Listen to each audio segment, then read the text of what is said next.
सच्चाई ये है कि ब्लैकपिंक का शांत दौर कमजोरी नहीं बल्कि एक रणनीति है। प्रशंसक अक्सर ये मान लेते हैं कि जब ब्लैकपिंक कम दिखाई देती है तो शायद उनकी लोकप्रियता धीमी हो गई है, लेकिन असल में ये वो दौर है जब समूह चुपचाप अपनी ताकत को फिर से स्थापित कर रहा है। शांत का मतलब अनुपस्थिति नहीं है, शांत का मतलब नियंत्रण है।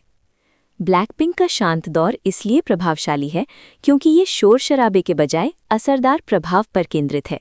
इंडस्ट्री में आमतौर पर यह माना जाता है कि सफलता के बाद ज्यादा कंटेंट, ज्यादा अपीयरेंस और ज्यादा प्रचार होना चाहिए, लेकिन ब्लैकपिंक में इस नियम को तोड़ते हुए इसे नया रूप दिया।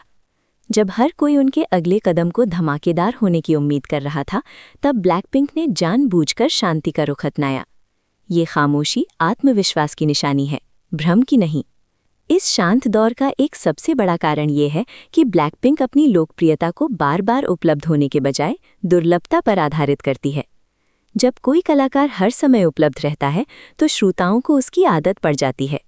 जब कलाकार चुनिंदा होता है तो श्रोताओं को प्रतीक्षा करनी पड़ती है। ब्लैकपिंक ने प्रतीक्षा को ही अपनी ताकत बना लिया है, इसलिए जब वे वापसी करते हैं तो उनकी लोकप्रियता अपने आप कई गुना बढ़ जाती है। शांत अवस्था इसलिए भी महत्वपूर्ण है क्योंकि इस दौरान ब्लैकपिंक न केवल अपने प्रदर्शन की योजना बनाती है बल्कि अपनी स्थिति की भी। कौन सा कदम वैश्विक प्रभाव डालेगा, कौन सी परियोजना उनकी पहचान को मजबूत करेगी और कौन सा कदम उनकी दीर्घकालिक प्रासंगिकता को बनाए रखेगा, ये सभी निर्णय मौन के समय में लिए जाते हैं। शोर शराबे में योजना बनाने से गलतियां होती हैं, शांत अवस्था में योजना बनाने से स्पष्टता प्राप्त होती है। फैंस ये बात भूल जाते हैं कि ब्लैकपिंक का ये शांत दौर सिर्फ ग्रुप के लिए नहीं बल्कि व्यक्तिगत विकास के लिए भी है। हर सदस्य का अपना रचनात्मक क्षेत्र, वैश्विक स्तर पर पहचान और व्यक्तिगत विकास इस शांत दौर का हिस्सा हैं।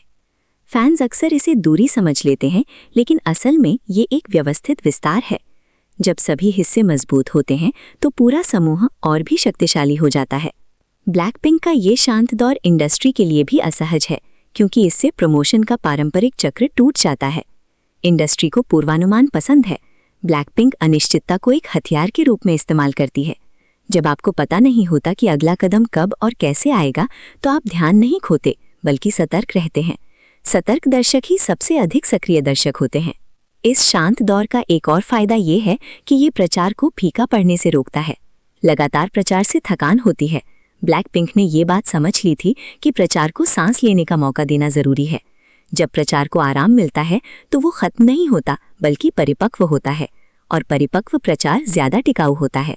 ब्लैकपिंक का शांत दौर इसलिए भी मजबूत है क्योंकि इससे उन्हें बिना किसी दबाव के फैसले लेने की आज़ादी मिलती है। जब लाइमलाइट कम होती है तो दबाव भी कम होता है। जब दबाव कम होता है तो रचनात्मकता स्वतंत्र होती है।